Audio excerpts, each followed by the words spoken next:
L'affaire Chris Kremers et Lisanne Froon, deux jeunes femmes néerlandaises qui ont disparu dans la jungle du Panama en 2014. Chris, 21 ans, et Lisanne, 22 ans, partent pour un voyage d'aventure en Amérique centrale. Enthousiastes et pleines de projets, elles s'installent dans la petite ville de Boquete, au Panama. Le 1er avril 2014, elles décident de partir en randonnée sur le célèbre sentier du Pianista, un chemin réputé pour sa beauté, mais aussi pour sa difficulté. Elles ne reviendront jamais. Quelques jours plus tard, les habitants de Boquete remarquent leur absence et donnent l'alerte. Une vaste opération de recherche est lancée, impliquant des locaux, des guides expérimentés et même des forces de l'ordre. Mais aucune trace des deux jeunes femmes. 2 mois après leur disparition, un sac à dos appartenant à Lisanne est retrouvé par des villageois, au bord d'une rivière, à plusieurs kilomètres de l'endroit où elles avaient été vues pour la dernière fois.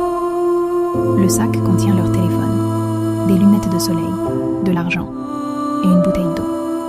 En examinant les téléphones, les enquêteurs découvrent des appels d'urgence manqués, tant et les jours qui ont suivi leur disparition. Plus étrange encore, ils trouvent une série de photos prises avec leur appareil photo numérique. Certaines montrent des paysages de la jungle en pleine nuit, tandis que d'autres, prises plusieurs jours après leur disparition, semblent montrer des éléments du terrain, comme si elles essayaient de laisser des indices. Quelques semaines plus tard, des ossements humains sont découverts près de la rivière, dont une partie est confirmée comme appartenant à Chris et Lisanne. Mais les circonstances exactes de leur mort restent floues. Les théories abondent. Certains pensent qu'elles se sont perdues et sont mortes d'épuisement et de déshydratation. D'autres croient qu'elles ont été victimes d'un crime, peut-être d'un guide local ou d'un inconnu. Et puis, il y a ceux qui pensent qu'elles ont été prises au piège par la jungle elle-même, dans une série d'événements qui les ont poussées au désespoir.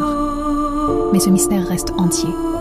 Qu'est-ce qui a conduit ces deux jeunes femmes à un destin si tragique dans la jungle? Est-ce une simple randonnée qui a mal tourné, ou y a-t-il quelque chose de plus sinistre derrière tout ça?